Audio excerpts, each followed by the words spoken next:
à votre écoute. Passion, partage, bonheur. Vous avez la parole pour le meilleur et pour le dire. Merci la vie.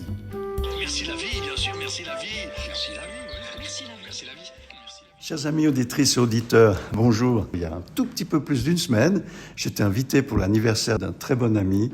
Et puis là, j'ai rencontré quelqu'un que j'ai déjà vu à plusieurs reprises, qui me touche parce que c'est quelqu'un qui est très proche de la paysannerie, qui défend les paysans, principalement peut-être les vignerons, si je tiens compte du fait qu'il est vigneron. Et puis, il m'a parlé d'un truc, j'étais atterré, c'était du prix qu'on pouvait trouver du vin à l'importation. On était dans les 1 franc et quelques. Ça veut dire qu'il y a des gens à l'extérieur d'ici qui bossent avec un salaire incroyablement bas. Pour arriver à ce prix-là, on se demande combien ils sont payés, ces gens, avec du vin qui doit transiter en très gros volume, pour que ça soit aussi pas trop cher pour les amener jusqu'ici. Et puis que, de notre côté, quand on dit santé, on se dit santé à nous-mêmes, mais on oublie de dire santé aux vignerons quelque part. Je suis avec Willy Cretegny. Bonjour, qu'est-ce que tu penses de ça? Bonjour Michel. Écoute, la question des prix des biens, que ce soit les biens alimentaires ou autres, ils passent aujourd'hui d'un pays à l'autre, des pays qui ont des coûts différents, des conditions salariales, des conditions sociales, environnementales qui sont pas les mêmes. Et depuis le développement du GATT tout d'abord, puis ensuite de l'OMC, petit à petit, on a supprimé toutes ces barrières, on appelle ça des barrières douanières, qui étaient en fait beaucoup des conditions de manière à éviter, d'une part, une concurrence déloyale, et puis d'autre part, à supprimer des normes qui sont décidées, choisies par chaque pays. Donc on est dans un système aujourd'hui d'alignement avec un abaissement de tout ce qui est normes, tout ce qui est reconnaissance des choix de chaque population. C'est cette politique d'alignement qui veut que le monde entier fonctionne exactement avec les mêmes normes, et c'est des normes en général qui sont très basses. Donc la vrille, le petit mouvement, le groupe de réflexion plutôt, qui a été créé dans les années 90 par Françoise Berger et moi-même. Françoise Berger, qui était viticultrice à Satigny, qui était la première femme vigneronne de Suisse, diplômée vigneronne de Suisse. On a le début des années 90, c'est-à-dire au moment où le GATT est devenu l'OMC, et à ce moment-là, il y a eu de plus en plus de libéralisation du marché, que ce soit pour le vin ou les autres produits agricoles, mais en fait pour tous les produits. C'est ce qui fait qu'aujourd'hui, on a sur nos marchés des biens à des prix extrêmement bas, qui fait qu'on met en danger les productions locales, mais qu'on met aussi en danger l'environnement par de l'importation à très bas prix, dont la majorité des biens sont déjà des déchets quand ils atterrissent en Suisse. Et pour le vin, la viticulture, avec Françoise Berger, on avait créé l'Avrille, ce petit mouvement. L'Avrille, pourquoi? Parce que... Je le sais. mais oui, parce que j'ai une vigne sur ma terrasse, figure-toi. Après que je t'ai expliqué. Non, parce que j'ai une petite formation quand même dans ce domaine. Je sais quand on est feuille, je sais quand on éclaircit, etc. Et puis, il y a effectivement ce petit tire-bouchonnage qui a l'air très fragile, et comme ça quand on la regarde, mais qui donne la bonne direction. Voilà, c'est magnifique. C'est ce que tu fais, donc c'est une métaphore. Et qui résiste. C'est pour ça qu'on a donné ce nom à ce groupe de réflexion, parce qu'on avait commencé à écrire régulièrement à la Confédération pour dire ce qu'on pensait sur certaines décisions. Et puis on s'est dit, mais il faut qu'on ait un nom. Et comme on se considérait comme des résistants, on a décidé d'appeler ça la vrille. Alors, quand tu parles de nom et de vrille, là, je comprends très bien. C'est une belle métaphore. Mais comment on peut parler de libéralisation quand on met tout le monde au pied du mur? c'est le contraire de la libéralisation. Ça, il me semble que du moment où le paysan il se fait pousser dans vraiment à casser ses dernières petites tirelires, quand il est poussé à vendre au plus bas par les supermarchés au niveau local, au niveau des tarifs internationaux, elle est où la liberté quand on parle de libéralisation? Là, je comprends pas. Moi, je trouve incroyable qu'on ose mettre le mot de libéralisation quand on voit les liens de cause à effet qu'il y a dans tout ce marché. Je veux dire, on peut pas utiliser un mot comme ça. Alors, je suis entièrement d'accord avec toi. D'ailleurs, ça fait l'objet de certaines de nos réflexions, la question de la liberté, de l'utilisation du terme et de la liberté aujourd'hui. Parce que la liberté, la vraie liberté, c'est avec de la conscience, avec de la responsabilité. Aujourd'hui, la liberté, c'est quoi? C'est la liberté de consommer, c'est la liberté de gagner beaucoup d'argent. Donc, on a complètement faussé cette notion de liberté. Je suis vraiment choqué d'ailleurs actuellement où en fait, au niveau politique, l'objectif premier aujourd'hui, c'est le pouvoir d'achat. C'est combien on peut payer, combien on peut acheter. Et en fait, on parle plus de ce qui est essentiel pour la vie, pour le bien-être. C'est pas combien on peut acheter, combien on peut payer. Ce qui est essentiel, c'est est-ce qu'on on mange normalement, est-ce qu'on respecte les gens qui produisent. Voilà, c'est ça, la vraie liberté, elle est autre que cette liberté dont on parle aujourd'hui. Philippe, il y a aussi quelque chose d'incroyable. Je me rappelle, je suis plus un gamin, mais j'ai quand même la mémoire. Mes parents, ils mettaient à peu près entre 25 et 30% de ce qu'ils gagnaient pour la nourriture. Ah oui. Aujourd'hui, j'ai vu, ça m'intrigue un peu, de temps en temps, je regarde ça de plus près. Sur un site internet de la Confédération, on en est à 6,9%. Ouais. Et puis on se plaint de quoi encore? Alors, il y a un vrai sujet à ce niveau-là, c'est-à-dire que jusque dans les années 50, donc jusqu'après la guerre, le panier de la ménagère, c'était à peu près 45% du budget du ménage. Et puis, c'est là qu'ont commencé, ont été mises en œuvre les politiques de consommation, de développement de la consommation. Et c'est à ce moment-là qu'on a commencé à subventionner les transformateurs de produits agricoles de manière à ce que les produits, c'était le discours, que les produits soient accessibles à tous. Mais derrière ça, il y avait une autre volonté, c'était que le panier de la ménagère prenne moins de place et qu'on puisse s'acheter la télévision, la voiture, partir en vacances.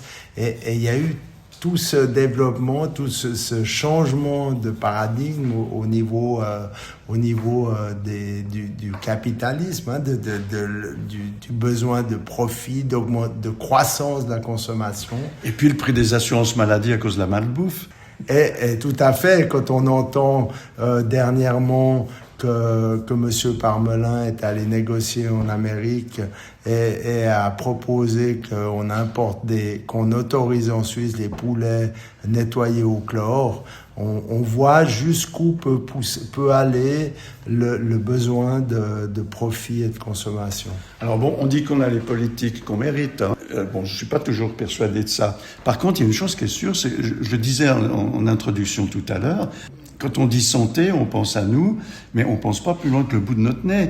Or, quelque part, on est aussi responsable de ça. Je veux dire, si j'achète une bouteille quasiment au même prix que du vin local, qui a transité selon des méthodes, enfin déjà qui a été vinifié selon des méthodes qui sont pas forcément celles qu'on autorise chez nous, sur des quotas qui sont pas les mêmes, etc., etc. On devrait quand même se rendre compte qu'aujourd'hui, on est tous d'accord qu'on veut boire du meilleur.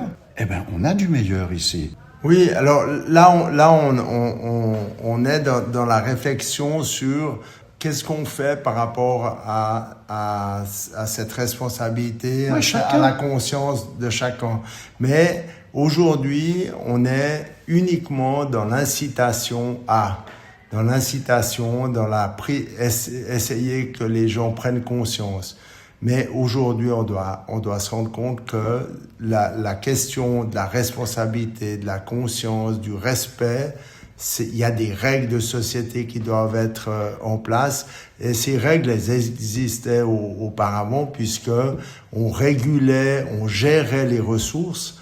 On avait des contingents d'importation qui permettaient de réguler vraiment l'importation. On importait ce qu'on avait besoin, ce qui manquait en fait. On commençait par manger ce qu'il y avait dans le jardin et puis on importait ce qui manquait. Donc on avait une vraie responsabilité par rapport aux ressources, mais c'était pas du domaine de l'individu. Moi, je dis souvent, aujourd'hui, un individu il peut décider dans un magasin s'il achète des tomates produites en Espagne, ramassées par des esclaves, ou s'il achète des tomates ici avec des salaires d'ici.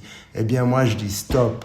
Aujourd'hui, on doit clairement mettre les règles en place de manière à ce que le choix soit pas individuel, mais le choix soit sociétal. C'est-à-dire, c'est ensemble qu'on décide que dans nos magasins, il n'y a que des produits qui respectent les normes, qui respectent nos choix.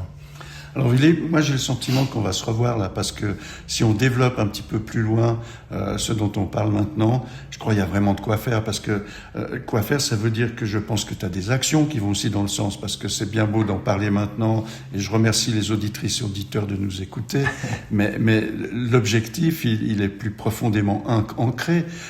J'aimerais bien qu'un jour on apporte le thème du fait que si je suis horloger, si je suis maçon, si je suis carreleur, si je suis médecin, je vais être payé correctement au tarif que j'ai décidé pour le travail que je fais. Et puis là, c'est pas le cas. Non. Eh bien, moi, j'avais lancé le référendum contre le principe du cassis de Dijon qui permettait d'importer justement des produits hors normes, puis c'était pas à nos normes. Et un de nos slogans pendant la campagne, c'était « On aimerait pouvoir faire les courses sans lunettes ».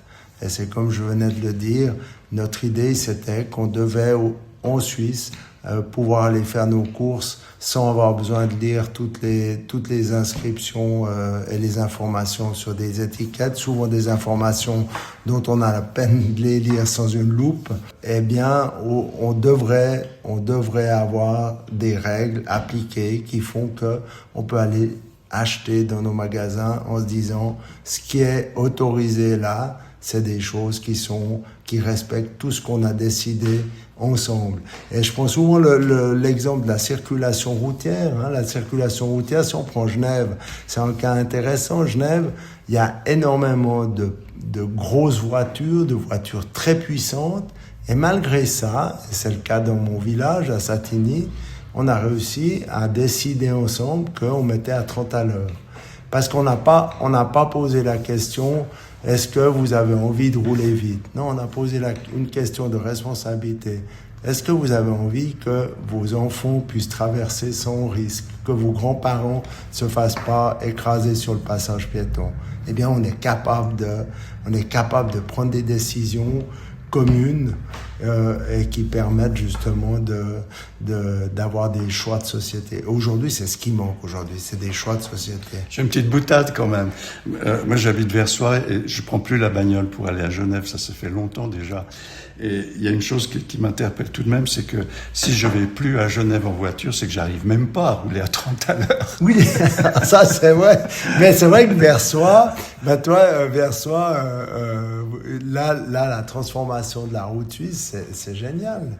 Et ils ont fait tous ces seuils et tout.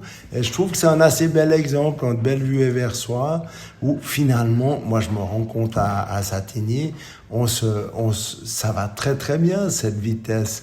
Et moi je me surprends à sortir de Satigny puis à oublier d'accélérer, puis d'avoir les gens derrière qui me font les grands feux parce que j'ai oublié d'accélérer.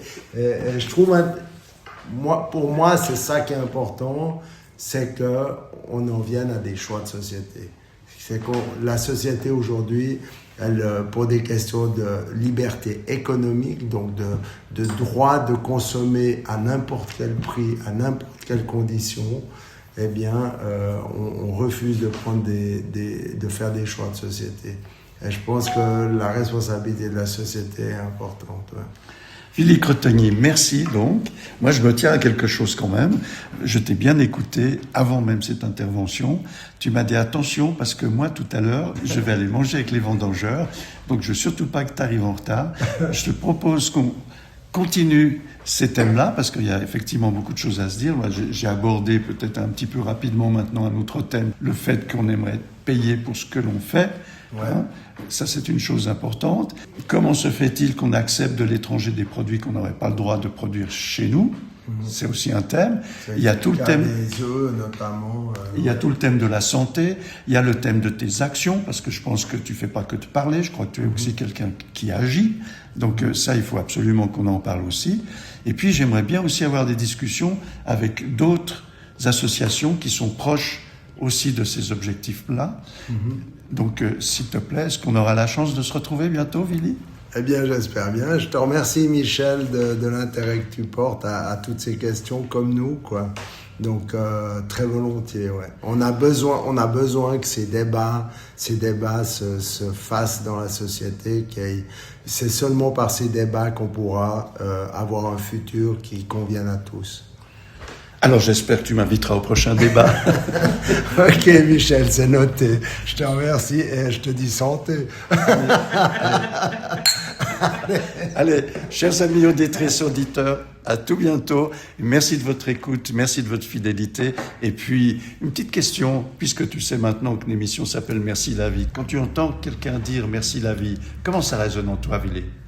Ah, moi, j'aime beaucoup ce genre de déclaration, de parole, parce que je trouve que c'est très important. Puis c'est d'autant plus important qu'on a des enfants et on a une forte responsabilité à leur offrir un futur de qualité, donc de qualité de vie. Et moi, j'aime la vie, quoi. J'aime bien manger, j'aime bien boire, puis j'aime bien être avec des amis, j'avais lancé à Satinil une habitude, j'avais fait la proposition, j'avais lancé une campagne, voilà, je cherchais le terme, une campagne du bonjour. Et c'est Buche, le dessinateur Buche de Genève, là, qui avait fait des affiches pour montrer dans toutes les situations où on se dit bonjour, un bonjour commence par bonjour, il y avait tous ces termes-là. Et voilà, c'est ça merci la vie, c'est pas seulement ça doit pas être seulement des paroles, ça doit être aussi des actes, c'est-à-dire d'aimer les autres, de respecter les autres. Et ça, pour moi, c'est quelque chose de très important. Ouais. Alors, des fois, dans une interview, on attend la chute.